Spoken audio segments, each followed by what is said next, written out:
श्री बृहस्पतिवार व्रत कथा। भारतवर्ष में एक प्रतापी और दानी राजा राज्य करता था। वह नित्य गरीबों और ब्राह्मणों की सहायता करता था। यह बात उसकी रानी को अच्छी नहीं लगती थी। वह न ही गरीबों को दान देती, न ही भगवान का पूजन करती थी और राजा को भी दान देने से मना किया करती थी। एक दिन राजा शिकार खेलने वन को गए हुए थे, तो रानी महल में अकेली थी। उसी समय बृहस्पति देव साधु वेश में राजा के महल में भिक्षा के लिए गए और भिक्षा मांगी। रानी ने भिक्षा देने से इनकार किया और कहा, हे साधु महाराज, मैं तो दान पुण्य से तंग आ गई हूँ। मेरा पति सारा धन लुटाते रहते हैं। मेरी इच्छा है कि हमारा धन नष्ट हो जाए, फिर न रहेगा बांस, न बजेगी बांसुरी। साधु ने कहा, देवी, तुम तो बड़ी विचित्र हो। धन संतान तो सभी चाहते हैं, पुत्र और लक्ष्मी तो पापी के घर भी होने चाहिए। यदि तुम्हारे पास अधिक धन है तो भूखों को भोजन दो, प्यासों के लिए प्याऊ बनवाओ, मुसाफिरों के लिए धर्मशालाएं खुलवाओ। जो निर्धन अपनी कुंवारी कन्याओं का विवाह नहीं कर सकते, उनका विवाह करा दो। ऐसे और कई काम हैं जिनके करने से तुम्हारा यश लोक परलोक में फैलेगा। परंतु रानी पर उपदेश का कोई प्रभाव न पड़ा। वह बोली, महाराज, आप मुझे कुछ न समझाएं। मैं ऐसा धन नहीं चाहती जो हर जगह बांटती फिरो। साधु ने उत्तर दिया, यदि तुम्हारी ऐसी इच्छा है तो तथास्तु। तुम ऐसा करना कि बृहस्पतिवार को घर लीपकर पीली मिट्टी से अपना सिर धोकर स्नान करना, भट्टी चढ़ाकर कपड़े धोना। ऐसा करने से आपका सारा धन नष्ट हो जाएगा। इतना कहकर वह साधु महाराज वहाँ से आलोप हो गए।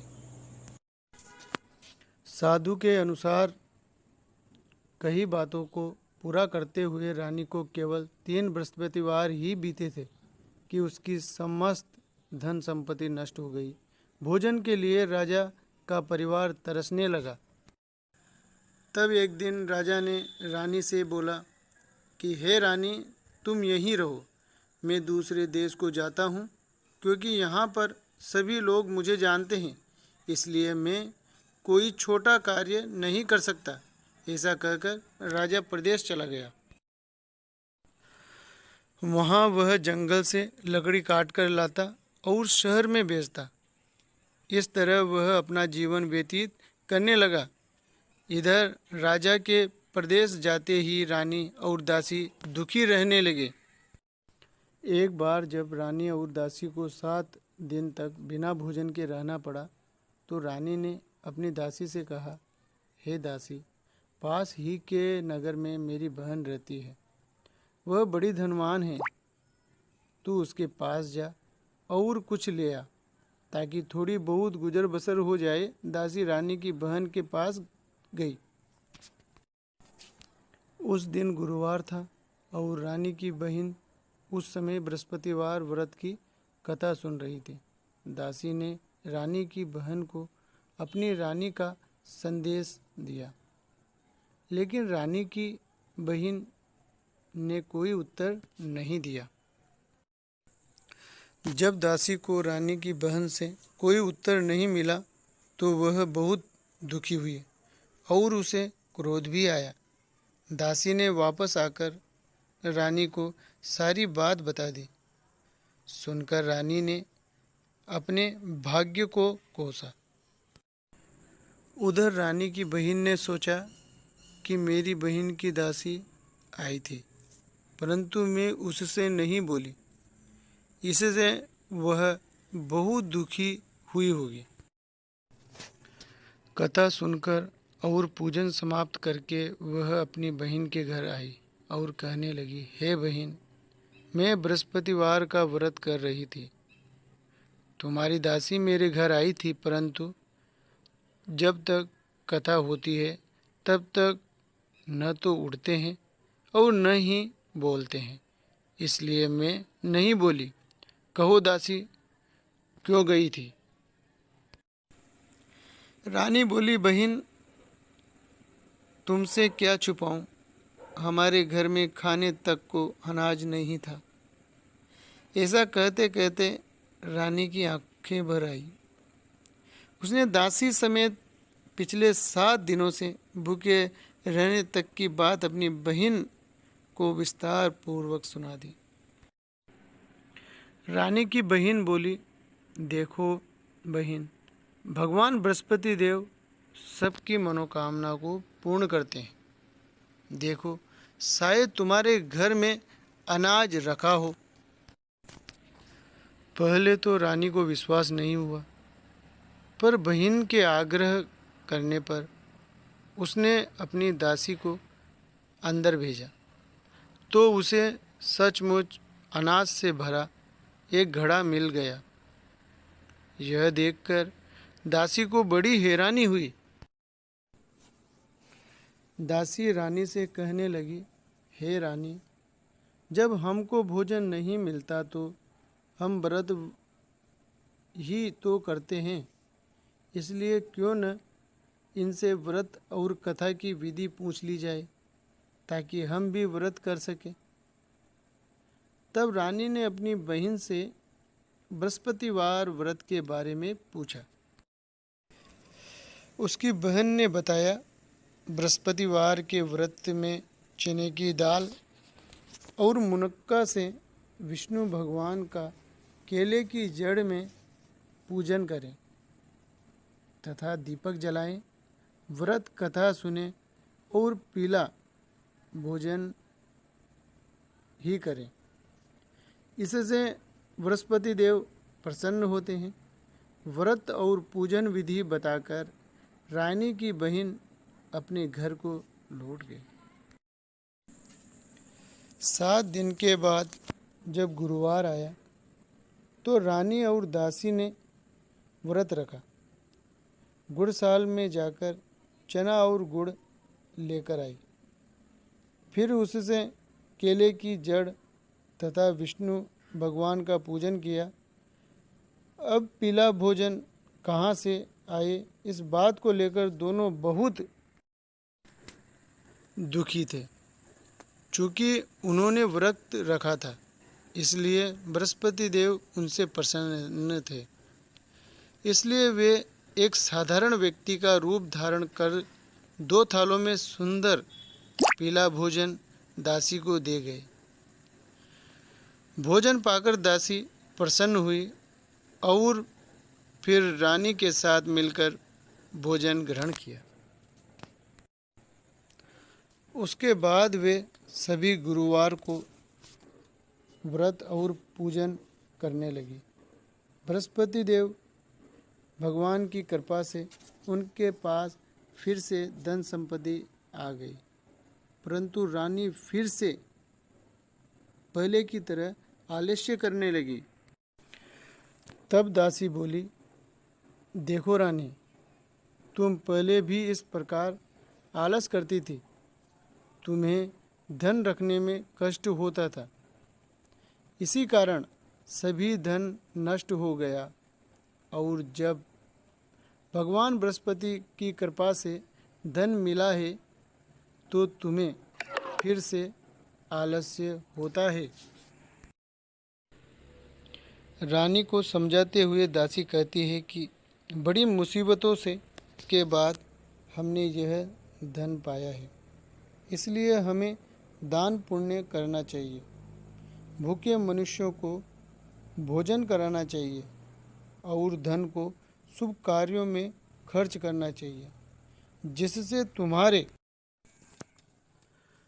कुल का यश बढ़ेगा, स्वर्ग की प्राप्ति होगी और पितृ प्रसन्न होंगे। दासी की बात मानकर रानी अपना धन शुभ कार्यों में खर्च करने लगी, जिससे पूरे नगर में उसका यश फैलने लगा।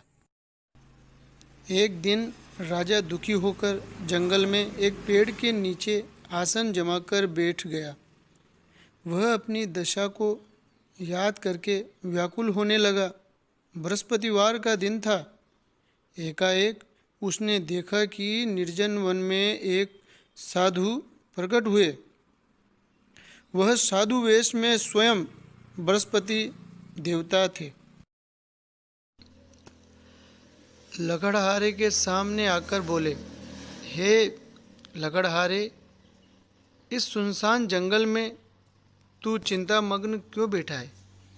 लकड़हारे ने दोनों हाथ जोड़कर प्रणाम किया और उत्तर दिया, महात्मा जी, आप सब कुछ जानते हैं, मैं क्या कहूँ। यह कहकर रोने लगा और साधु को अपनी आत्मकथा सुनाई।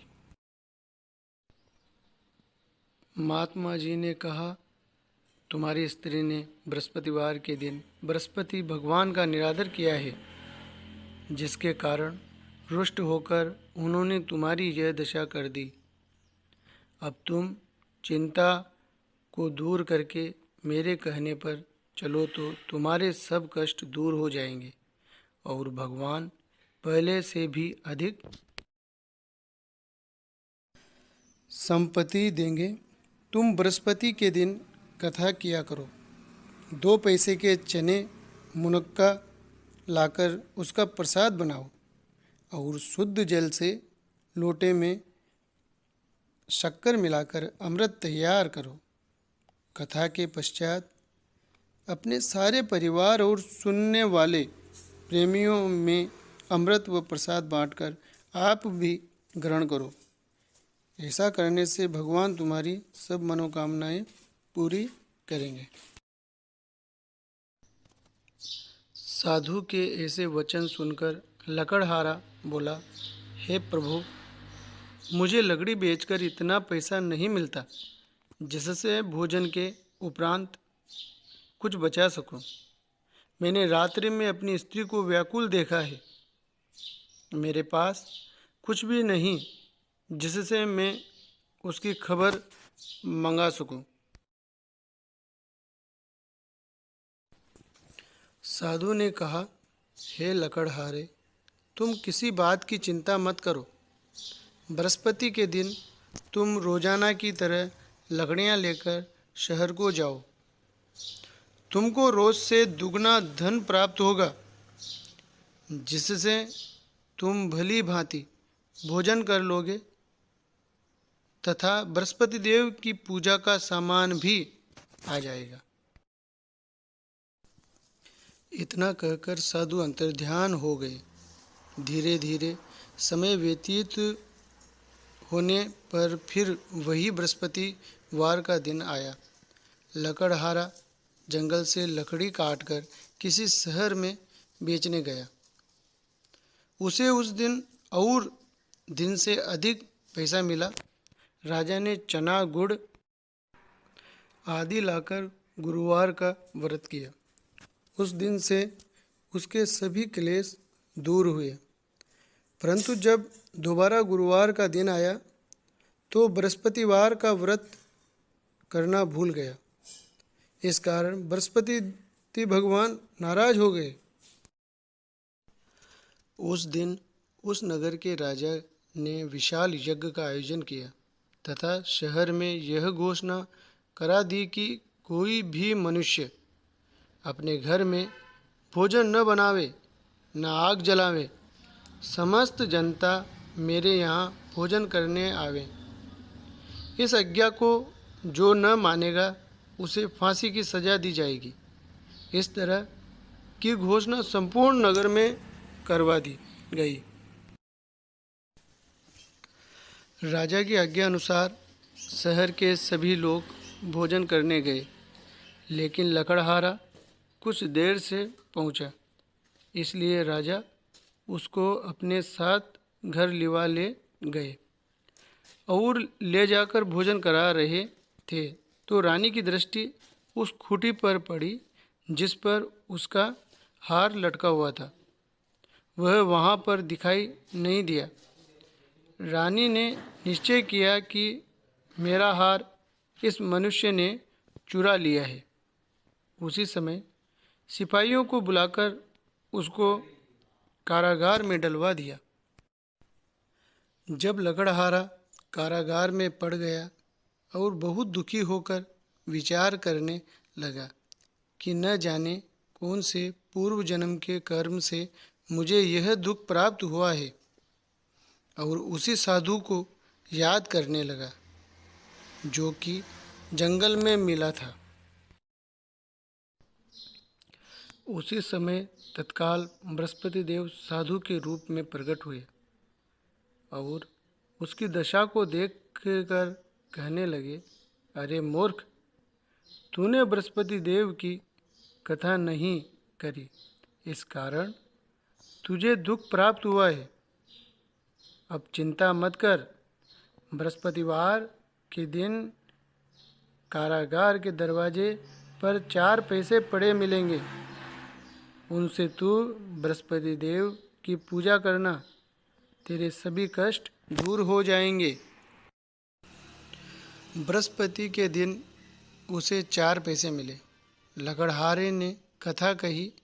उसी रात्रि को बृहस्पति देव ने उस नगर के राजा को स्वप्न में कहा, हे राजा, तुमने जिस आदमी को कारागार में बंद कर दिया है वह निर्दोष है, वह राजा है, उसे छोड़ देना।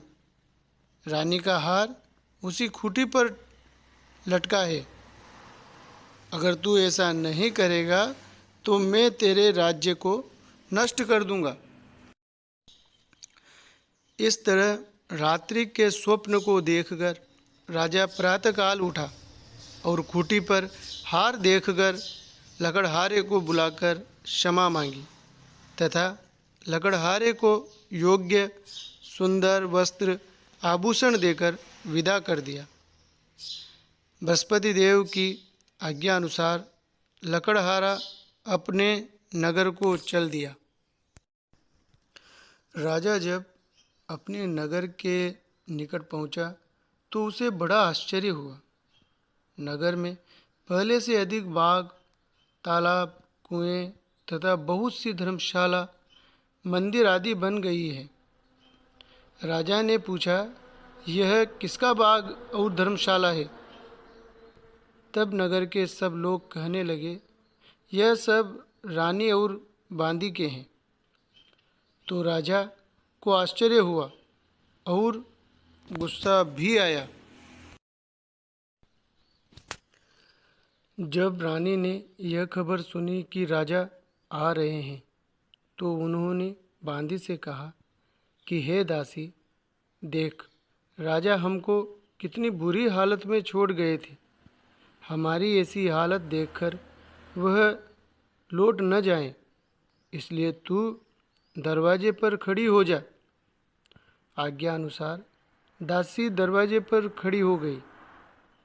राजा आए तो उन्हें अपने साथ लिवा लाई। तब राजा ने क्रोध करके अपनी पत्नी से पूछा कि यह धन तुम्हें कैसे प्राप्त हुआ?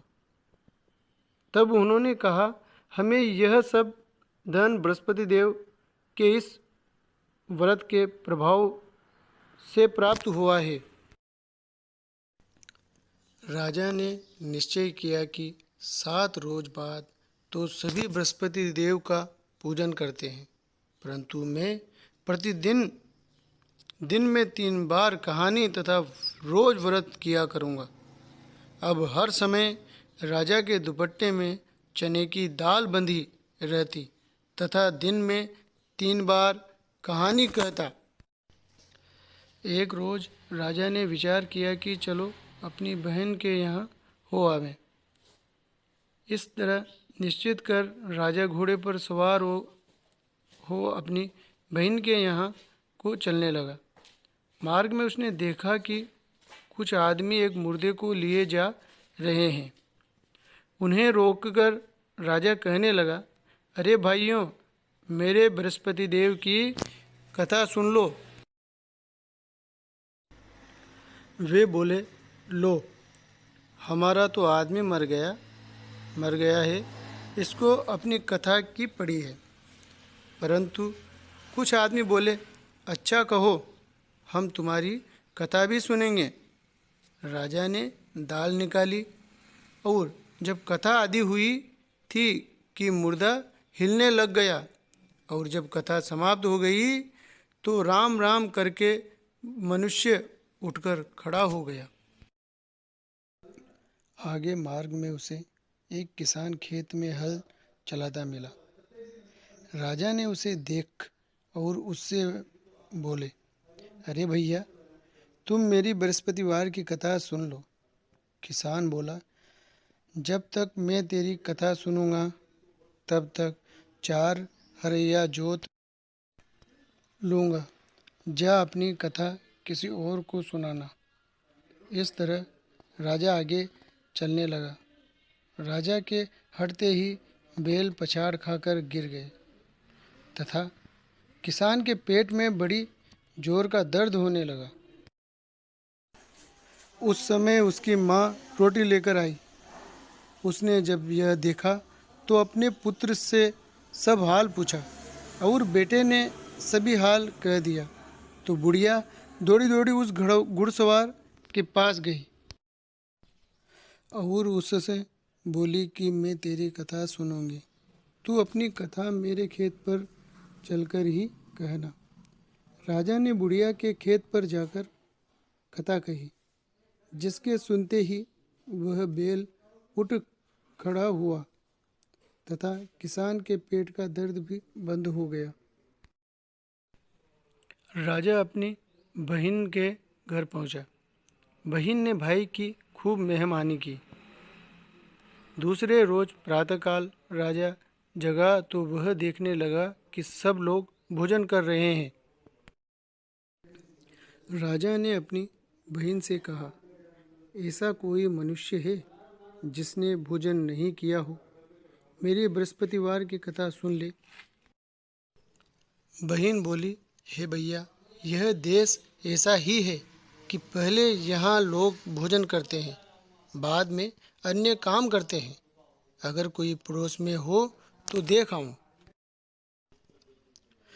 वह ऐसा कहकर देखने चली गई, परंतु उसे कोई ऐसा व्यक्ति नहीं मिला जिसने भोजन न किया हो। अतः वह एक कुम्हार के घर गई, जिसका लड़का बीमार था। उसे मालूम हुआ कि उसके यहाँ 3 रोज से किसी ने भोजन नहीं किया है। रानी ने अपने भाई की कथा सुनने के लिए कुम्हार से कहा। वह तैयार हो गया। राजा ने जाकर बृहस्पतिवार की कथा कही, जिसको सुनकर उसका लड़का ठीक हो गया। अब तो राजा की प्रशंसा होने लगी। एक रोज राजा ने अपनी बहन से कहा, हे बहन, हम अपने घर को जाएंगे, तुम भी तैयार हो जाओ। राजा की बहन ने अपनी सास से कहा। सास ने कहा, हाँ चली जा, परंतु अपने लड़के को मत ले जाना, क्योंकि तेरे भाई के कोई औलाद नहीं है। बहन ने अपने भैया से कहा, हे भैया, मैं तो चलूँगी, पर कोई बालक नहीं जाएगा। राजा बोला, जब कोई बालक नहीं चलेगा तब तुम ही क्या करोगे? बड़े दुखी मन से राजा अपने नगर को लौट आया। राजा ने अपनी रानी से कहा, हम निर्वंशी हैं, हमारा मुंह देखने का धर्म नहीं है और कुछ भोजन आदि नहीं किया। रानी बोली, हे प्रभु, बृहस्पति देव ने हमें सब कुछ दिया है, वह हमें औलाद अवश्य देंगे। उसी रात को बृहस्पति देव ने राजा से स्वप्न में कहा, हे राजा, उठ, सभी सोच त्याग दे, तेरी रानी गर्भ से है। राजा की यह बात सुनकर बड़ी खुशी हुई। 9वें महीने में उसके गर्भ से एक सुंदर पुत्र पैदा हुआ। तब राजा बोला, हे रानी, स्त्री बिना भोजन के रह सकती है, पर बिना कहे नहीं रह सकती। जब मेरी बहन आवे तुम उससे कुछ कहना मत। रानी ने सुनकर हाँ कर दिया। जब राजा की बहन ने यह शुभ समाचार सुना तो वह बहुत खुश हुई तथा बधाई लेकर अपने भाई के यहाँ आई। तभी रानी ने कहा, घोड़ा चढ़कर तो नहीं आई, गधा चढ़ी आई। राजा की बहन बोली, भाभी, मैं इस प्रकार न कहती तो तुम्हें औलाद कैसे मिलती। बृहस्पति देव ऐसे ही हैं, जैसी जिसके मन में कामनाएं हैं सभी को पूर्ण करते हैं। जो सद्भावना पूर्वक बृहस्पतिवार का व्रत करता है एवं कथा पढ़ता है अथवा सुनता है, दूसरों को सुनाता है, बृहस्पति देव उसकी सभी मनोकामना पूर्ण करते हैं।